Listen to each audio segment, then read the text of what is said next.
अच्छा, जरा सोचिए, एक ऐसा कंप्यूटर जो एक ही समय में लाखों करोड़ों कैलकुलेशन कर सकता है। नहीं, ये कोई साईफाई फिल्म की बात नहीं है। ये है क्वांटम कंप्यूटिंग की हैरान कर देने वाली दुनिया। तो आज चलिए समझते हैं कि ये तकनीक आखिर है क्या और ये हमारे कंप्यूटर के काम करने के तरीके को कैसे पूरी तरह से बदलने वाली है। अब ये बदलाव कितना बड़ा है, ये समझने के लिए बस इस बात पर गौर कीजिए। हम किसी ज्यादा तेज कंप्यूटर की बात नहीं कर रहे हैं। नहीं, हम बात कर रहे हैं एबेकस से सीधे सुपर कंप्यूटर तक की छलांग की। मतलब ये कंप्यूटिंग का एक बिल्कुल नया आयाम है। तो सवाल उठता है कि हमें एक नए तरह के कंप्यूटर की जरूरत ही क्यों है। देखिए, बात यह है कि आज के सबसे पावरफुल कंप्यूटर भी कुछ समस्याओं के सामने आकर एक दीवार से टकरा जाते हैं। ये ऐसी प्रॉब्लम्स हैं जिनकी जटिलता इनपुट के साथ इतनी तेजी से बढ़ती है कि उन्हें सॉल्व करने में हमारे सुपर कंप्यूटर्स को भी हजारों साल लग सकते हैं। और बस यहीं पर क्वांटम कंप्यूटिंग एक उम्मीद बनकर सामने आती है। सोचकर देखिए, ऐसी दवाइयां बनाना जो दशकों के बजाय कुछ ही सालों में तैयार हो जाएं, या फिर ऐसी बैटरीज डिजाइन करना जो आज के मुकाबले कई ज्यादा शक्तिशाली हों। तो ये सिर्फ स्पीड की बात नहीं है, ये उन समस्याओं को हल करने की क्षमता है जो आज हमारी पहुंच से बिल्कुल बाहर हैं। तो ये अलग कैसे है? सच कहूं तो फर्क जमीन आसमान का है। क्लासिकल कंप्यूटर बिट्स पर चलते हैं, जो या तो 0 होते हैं या 1। लेकिन क्वांटम कंप्यूटर इस्तेमाल करते हैं क्यूबिट्स का, जो एक ही समय में 0 भी हो सकते हैं, 1 भी हो सकते हैं, और इन दोनों का मिक्सचर भी। बस यही एक आइडिया सब कुछ बदल देता है। तो चलिए इस जादुई क्यूबिट को थोड़ा और समझते हैं। सच में यही क्वांटम कंप्यूटिंग की असली ताकत है। इसकी एक ही समय में कई स्टेट्स में रहने की क्षमता, जिसे हम सुपरपोजिशन कहते हैं, इसे अविश्वसनीय रूप से शक्तिशाली बनाती है। इस सुपरपोजिशन को समझने का एक बहुत ही आसान तरीका है। देखिए, एक क्लासिकल बिट एक लाइट स्विच जैसा है, या तो ऑन या ऑफ, बस।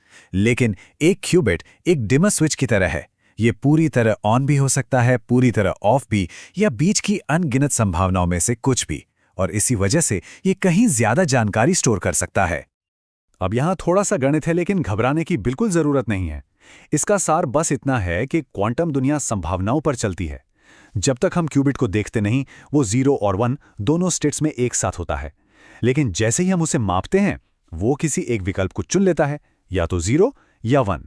मतलब सब कुछ प्रोबेबिलिटी का खेल है। जैसे क्लासिकल कंप्यूटर में लॉजिक गेट्स होते हैं, वैसे ही क्वांटम कंप्यूटर में क्वांटम गेट्स होते हैं। पर यहां एक बहुत बड़ा फर्क है। क्वांटम गेट्स रिवर्सिबल होते हैं। इसका मतलब है कि कैलकुलेशन के दौरान कोई भी जानकारी खोती नहीं है। आउटपुट से हमेशा वापस इनपुट तक पहुंचा जा सकता है, जो क्लासिकल कंप्यूटर में मुमकिन नहीं है। चलिए देखते हैं कि यह जादू होता कैसे है। मान लीजिए हम एक क्यूबिट को 0 की निश्चित अवस्था में लेते हैं, फिर इस पर हेडामार्ट गेट नाम का एक ऑपरेशन करते हैं, और बूम! अब ये क्यूबिट एक ही समय में 0 और 1 दोनों है, बिल्कुल बराबर संभावना के साथ। बस यहीं से क्वांटम कैलकुलेशन का असली खेल शुरू होता है। लेकिन यहीं पर एक बहुत ही अजीब बात होती है। जैसे ही हम उस क्यूबिट को देखने या मापने की कोशिश करते हैं, उसका सारा जादू खत्म हो जाता है। वो तुरंत कोई एक विकल्प चुन लेता है, या तो 0 या 1। हम बस संभावना बता सकते हैं, लेकिन नतीजा क्या होगा ये पक्के तौर पर नहीं कह सकते। सोचिए, सिर्फ देखने का काम ही हकीकत को बदल देता है। इस अजीब बर्ताव को एक ऐतिहासिक प्रयोग से समझा जा सकता है। कल्पना कीजिए, वैज्ञानिकों ने एक पार्टिकल की स्पिन को एक दिशा में मापा, फिर उन्होंने एक अलग दिशा में मापा। लेकिन जब वो वापस पहली दिशा को मापने गए, तो हैरानी की बात यह थी कि पहली वाली जानकारी मिट चुकी थी। मतलब एक चीज को मापने से दूसरी की जानकारी नष्ट हो गई। और यही हमें क्वांटम दुनिया के एक बहुत ही बुनियादी नियम तक ले आता है, अनिश्चितता का सिद्धांत। इसका सीधा सा मतलब है कि हम एक ही समय पर कुछ चीजों के बारे में सब कुछ पूरी सटीकता से नहीं जान सकते। जितना हम एक के बारे में जानेंगे, उतना ही दूसरे के बारे में ज्ञान खो देंगे। तो ये सब थ्योरी से हकीकत में कैसे बदल रहा है? प्रोग्रेस की रफ्तार हैरान करने वाली है। सिर्फ कुछ ही सालों के अंदर हम 27 क्यूबिट वाले प्रोसेसर से बढ़कर 400 से ज़्यादा क्यूबिट वाले प्रोसेसर तक पहुंच गए हैं। ये एक एक्सपोनेंशियल ग्रोथ है, और ये तो बस शुरुआत है। अगला लक्ष्य 1000 क्यूबिट का आंकड़ा पार करना है। ये सिर्फ एक नंबर नहीं है। माना जाता है कि इस लेवल पर पहुंचकर क्वांटम कंप्यूटर असल में उन प्रॉब्लम्स को सॉल्व करना शुरू कर देंगे जो आज के सुपर कंप्यूटर्स के लिए भी नामुमकिन है, और यहीं से क्वांटम एडवांटेज की सही शुरुआत होगी। लेकिन ये सिर्फ हार्डवेयर बनाने की बात नहीं है। जैसा कि ये कोड बताता है, असली चुनौती तो इस तकनीक का इस्तेमाल करने के लिए ज़रूरी स्किल्स को डेवलप करने की है। इसके लिए डेवलपर्स, साइंटिस्ट और एक्सपर्ट्स का एक पूरा इकोसिस्टम बनाने की ज़रूरत है। और वो इकोसिस्टम कुछ ऐसा दिखता है। सबसे नीचे है हार्डवेयर और उसके ऊपर है सॉफ्टवेयर की कई लेयर्स।